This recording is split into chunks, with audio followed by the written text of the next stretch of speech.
Good morning dear my student. मुझे आशा होगा आप लोग सब ठीक है। देखिए, कल मैंने पढ़ाया था द्वितीय श्लोक का, जो 10th क्लास का 7वां लेसन है। आप देखिए, कल हमने बताया था प्रथम श्लोक बताया था, आज हम द्वितीय श्लोक की ओर चलते हैं। कल भी मैंने बताया कि सबसे पहले श्लोक को जानने के पहले आपको व्याख्या जानना, आपका शब्दार्थ जानना बहुत जरूरी है।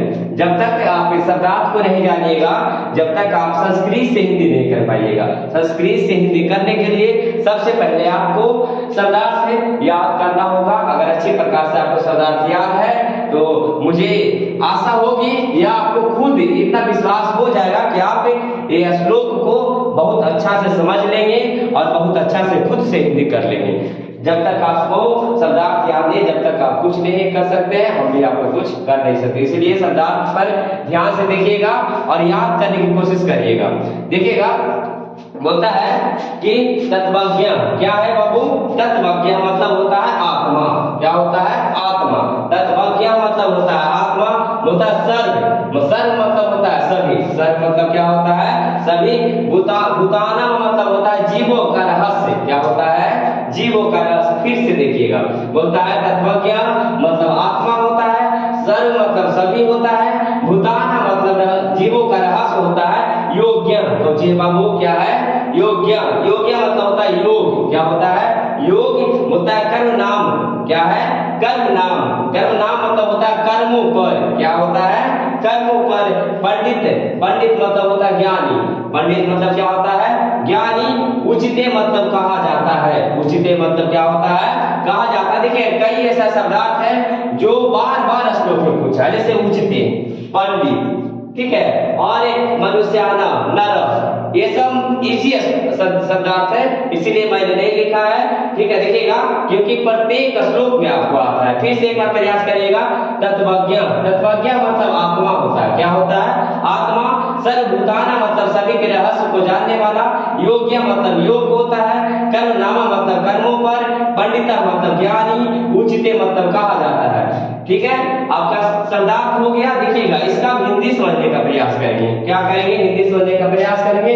होता तत्वज्ञ मतलब आत्मा होता है। क्या होता है? आत्मा होता है। सर्व मतलब सभी होता है। ठीक है, भूतान मतलब होता है जीवों का रहस्य। क्या होता है? जीवों का रहस्य। देखिएगा, योग्य मतलब योग होता है, बोलता है सर्व कर्म। देखिए, हमें सर्व मतलब सभी हो गया। ठीक है, कर्म नाम मतलब कर्मों पर। तो क्या होता है बाबू? कर्मों पर। देखिएगा, उपाय हो गया मतलब होता है उपाय। तो होता है उपाय। देखिएगा, जैसे मनुष्याना मतलब मनुष्य। क्या होता है? मनुष्य। नर मतलब नर ही होता है या व्यक्ति होता है। देखिएगा, नर मतलब होता है व्यक्ति। क्या होता है? व्यक्ति। पंडित मतलब ज्ञानी। पंडित मतलब क्या होता है? ज्ञानी। उचिते मतलब कहा जाता है। कहा जाता है। देखिएगा ध्यान से, एक बार आओ यहां से। तत्वज्ञ। तत्वज्ञ मतलब आत्मा होता है। सर्व मतलब सभी होता है। जीवों का, देखिए होता है, देखो, सभी जीवों का रहस्य को जानने वाला। सभी जीवों का क्या जानने वाला? रहस्य को जानने वाला। सभी को योग को जानने वाला। सभी के कर्मों पर नियंत्रण करने वाला। कोई ऐसा वर्ड है जो खुद से करना पड़ेगा ध्यान से। सर्व मतलब होता है सभी। सर्व मतलब क्या होता है? सभी। फिर से देखिएगा, बोलता है सभी जीव जंतु के आत्मा को क्या करने वाला? जानने वाला। सभी जीव जंतु की आत्मा को क्या करने वाला? रहस्य को जानने वाला। सभी जीव जंतु के, सभी जीव को रहस्य का क्या कर जानने वाला? आत्मा को जानने वाला। सभी के योग को जानने वाला। सभी के कर्मों पर क्या करने वाला बाबू? नियंत्रण करने वाला। क्या करने वाला? नियंत्रण करने वाला। सभी को उपाय को जानने वाला। सभी के उपाय को जानने वाला मनुष्य। ठीक है, सभी के द्वारा क्या कहलाता है? वैसा व्यक्ति सभी के द्वारा क्या कहलाता है बाबू? ज्ञानी कहलाता। देखिएगा, सभी जीव जंतु के रहस्य को जानने वाला। सभी जीव जंतु के आत्मा को रहस्य को जानने वाला। फिर से, सभी जीव जंतु के आत्मा को रहस्य को जानने वाला। सभी के जीव जंतु के आत्मा को रहस्य को जानने वाला। सभी को योग को जानने वाला। सभी के कर्मों पर नियंत्रण करने वाला। सभी के कर्मों पर नियंत्रण करने वाला। सभी मनुष्य के उपाय को जानने वाला। क्या सही है क्या गलत है, ये उपाय को जानने वाला वैसा व्यक्ति क्या कहलाता है बाबू, ज्ञानी कहलाता है। क्या कहलाता है, ज्ञानी कहलाता है। एक बार और मेरे साथ बोलता है, सभी जीवों का आत्मा का रहस्य को जानने वाला, सभी के योग को जानने वाला, सभी के कर्मों पर नियंत्रण करने वाला, सभी मनुष्य को उपाय को जानने वाला वैसा व्यक्ति इस संसार में, इस जगत में क्या कहलाता है बाबू, ज्ञानी कहलाता है। क्या कहलाता है, ज्ञानी कहलाता है। मुझे आशा होगी कि आपको दूसरा श्लोक आपको बेहतरीन रूप से आपको आ गया होगा। चलिए आगे चलते हैं, तीसरा श्लोक पे चलते हैं, देखने का प्रयास करिएगा। तीसरा श्लोक का शब्दार्थ आपके सामने है, जिनको नोट करना है नोट भी कर सकते हैं। इतना समय से हमने छोड़ा था, देखिएगा आगे चलते हैं। बोलता आना होता, क्या बोलता है बाबू, आना होता बिना बुलाए हुए। आना होता मतलब क्या होता है, बिना बुलाए हुए। आना होता मतलब बिना बुलाए हुए। परविष्टि, क्या लिखा हो बाबू, परविष्टि मतलब होता है प्रवेश करता है। क्या करता है, प्रवेश करता है। क्या करता है बाबू, प्रवेश करता है। अपृष्टो, क्या लिखा हुआ है, अपृष्टो मतलब बिना पूछे हुए। क्या होता है, बिना पूछे हुए। बहुभाषते, क्या है, बहुभाषते मतलब बहुत बोलने वाला या बहुत बोलता है। आगे अविश्वासते, अविश्वासते मतलब अविश्वासी पर। क्या होता है, अविश्वासी।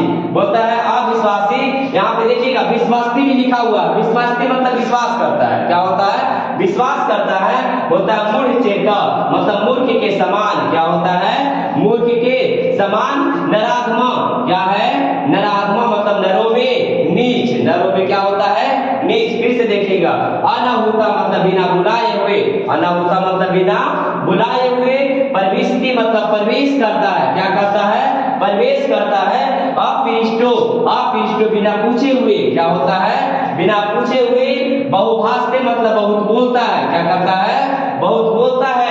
अविश्वासते, क्या है, अविश्वासते मतलब होता है अविश्वासी पर। क्या होता है, अविश्वासी पर। मूढ़ चेता मतलब होता है मूर्ख के समान। नराधमा मतलब नरों में नीच। नराधमा मतलब क्या होता है, नरों में नीच। देखिएगा, इसका हिंदी जानने का प्रयास करिएगा। अनाहुता मतलब बताया बिना बुलाए हुए। क्या होता है, बिना बुलाए हुए। बिना क्या कहिए बाबू, बिना बुलाए हुए।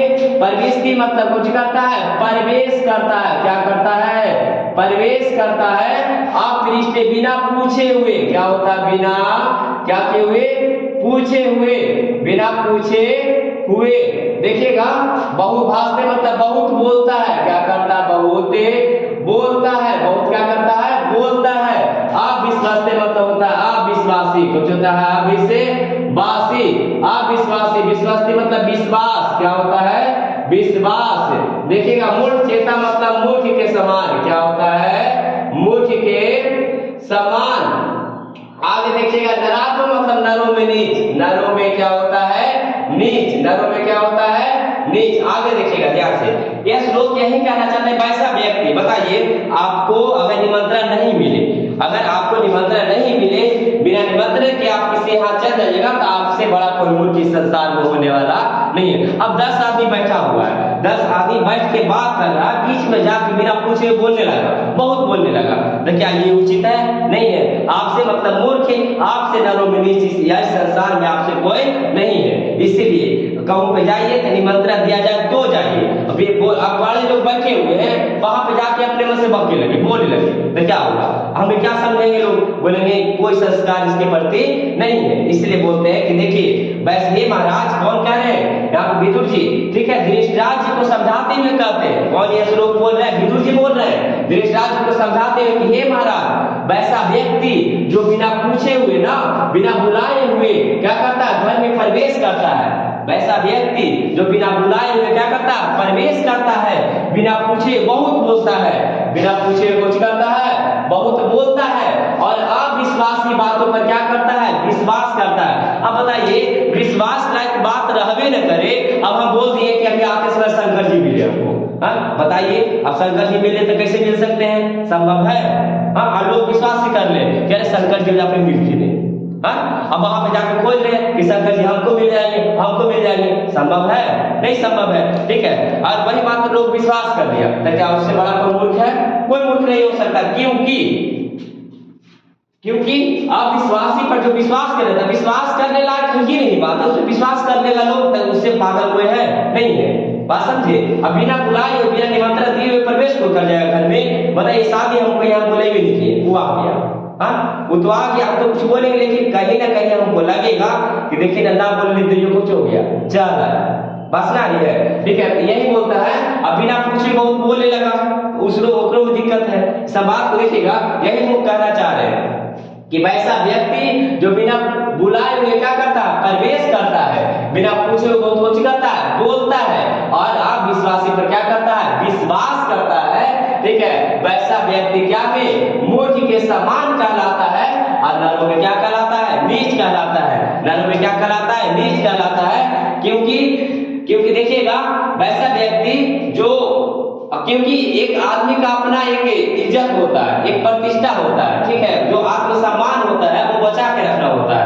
अगर खुद का आत्मसम्मान खो दीजिएगा, आप खुद का इज्जत नहीं करिएगा, तो लोग आपको कैसे इज्जत करेंगे? अब अपना इज्जत हम कर ही नहीं रहे, तो लोग करेगा हमको इज्जत नहीं करेगा, क्योंकि स्वयं अपना इज्जत नहीं करेगा तो लोग करने वाला आपको नहीं है। क्योंकि अपना खुद को अपना इज्जत स्वयं करिएगा, तब आपको कोई इज्जत करेगा, जैसा इज्जत करने वाला कोई नहीं है। देखिए एक बार फिर से दोनों की ओर चलते हैं, दोनों श्लोक की ओर चलते हैं, एक बार देखने का प्रयास करिएगा। बोलता है सभी जीवों को आत्मा के रहस्य को जानने वाला। बताइए सभी के आत्मा को रहस्य को जान ले, सभी के कर्मों पर नियंत्रण कर जाए, तब ऐसा व्यक्ति आम आदमी हो सकता है? नहीं हो सकता है। वैसा व्यक्ति हमेशा क्या कहलाएगा, ज्ञानी कहलाएगा। बताइए सभी को दुख को जानता, उपाय मतलब वही ना हुआ, दुख सुख, हाँ बताइए कठिन, देखिएगा सभी को उपाय को जानता है, हाँ सभी के क्या दुख में होगा, कैसे सुख में रहना चाहिए, सभी को उपाय को जानता है। बताइए वैसा व्यक्ति आम आदमी हो सकता है? नहीं हो सकता। वैसा व्यक्ति हमेशा क्या कहलाएगा, ज्ञानी कहलाएगा। देखिएगा एक बार फिर से हम व्याख्या बोलने का प्रयास करेंगे, सुनने का प्रयास करिएगा। व्याख्या मतलब क्या होता है? बताइए व्याख्या मतलब सबसे पहले व्याख्या मतलब किसी चीज को व्याख्या कर रहे हैं। तो अगर हम संस्कृत पढ़ रहे हैं तो क्या बुक पढ़ रहे हैं ये बताएंगे ना। तो हम पढ़ रहे हैं प्रस्तुत श्लोक, यह श्लोक क्या का है, विषमभाग आपका 2 का है। क्या का है, विषमभाग 2 का। ध्यान से देखिएगा, ठीक है। अब होता है प्रस्तुत श्लोक विषमभाग 2 के, कौन के, विषमभाग 2 के, कौन सा, नीति श्लोका शीर्षक पाठ से लिया गया है। कौन सा बाबू, नीति श्लोका शीर्षक पाठ से लिया गया है। देखिएगा एक महाभारत का छोटा टुकड़ा भी है, इसे हम कह सकते हैं कि यह एक महाभारत का भाग भी है, और यह विदुर नीति से संकलित है। क्या से संकलित है बाबू, विदुर नीति से संकलित है। यह जब कौरव और पांडव के बीच युद्ध हो रहा था, जिसमें पांडव की लगातार जीत हो रही थी और कौरव की लगातार क्या हो रही थी, हार हो रही थी। और कौरव की लगातार हार को देखकर उनके पिता धृतराष्ट्र जी चिंतित में, शोक में बैठे हुए थे। अब बताइए किन्हीं का भी बेटा हो, अगर हार रहा है, चाहे बुराई से क्यों नहीं, बुराई को करके हार रहा है, फिर भी पिता होते हैं, वो चिंतित में रहेंगे नहीं। और उनके पिता चिंतित में बैठे थे, तभी उनके पास एक चतुर मंत्री विदुर जी रहते थे, ठीक है। वहीं आके बोलते हैं धृतराष्ट्र जी को समझाते हुए कहते हैं कि हे धृतराष्ट्र जी, आप चिंता में क्यों है? वैसा व्यक्ति जो सभी जीवों के रहस्य को, सभी जीवों के आत्मा के रहस्य को जानता है, सभी के योग को जानता है, सभी के कर्मों पर नियंत्रण करने जानता है, सभी को उपाय को जानता है, सभी मनुष्य को उपाय को जानता है, वैसा व्यक्ति इस संसार में हमेशा ज्ञानी कहलाएगा। प्रभु आपको हमेशा इस संसार में उसका पूजनीय किया जाएगा, ठीक है। आगे देखिएगा, इसी का भी वही से समझाते हुए कहते हैं, वहां से काट के यहाँ जोड़ सकते हैं। बोलता है कि बिना बुलाए हुए प्रवेश करता है, बिना बुलाए क्या करता है, प्रवेश करता है, और बिना पूछे बहुत बोलता है। बताइए किसी बिना पूछे बहुत बोलने लगे बीच में, ठीक है, अविश्वासी बातों पर क्या करता है, विश्वास करता है। अविश्वासी बातों पर क्या करता है, विश्वास करता है। और वैसा व्यक्ति इस संसार में सभी के द्वारा मूर्ख कहलाता है, मूर्ख के समान कहलाता है, और नरों में क्या कहलाता है, नीच कहलाता है, ठीक है। तो इससे देखिएगा हमको जितना कोशिश हो सका उतना हम समझाएं, जितना हमसे संभव हो सका। मुझे आशा होगी कि आपको ये वीडियो बहुत अच्छा लगा होगा, मुझे आशा होगी कि आपको श्लोक में कोई दिक्कत होने वाला नहीं है, मुझे आशा होगा कि आपको शब्दार्थ में कोई दिक्कत होने वाला नहीं है। मुझे अपने तरीका से हम जितना अच्छा चाहे, जितना बेहतरीन चाहे आपको हम समझाएं, जितना हम जितना मुझमें क्षमता थी, हमको लगा कि इस प्रकार हम समझाएंगे, हमको लगा कि इस प्रकार हम बताएंगे तो बच्चा लोग को समझ में आएगा, उसी प्रकार मैंने बताया। ठीक है, मुझे आशा होगी इसी पे हम भी अब तीसरा श्लोक तो खत्म हो गया, चौथा श्लोक अब कल की वीडियो में हम पढ़ेंगे। आज के लिए इतना, धन्यवाद। ठीक है, थैंक्स।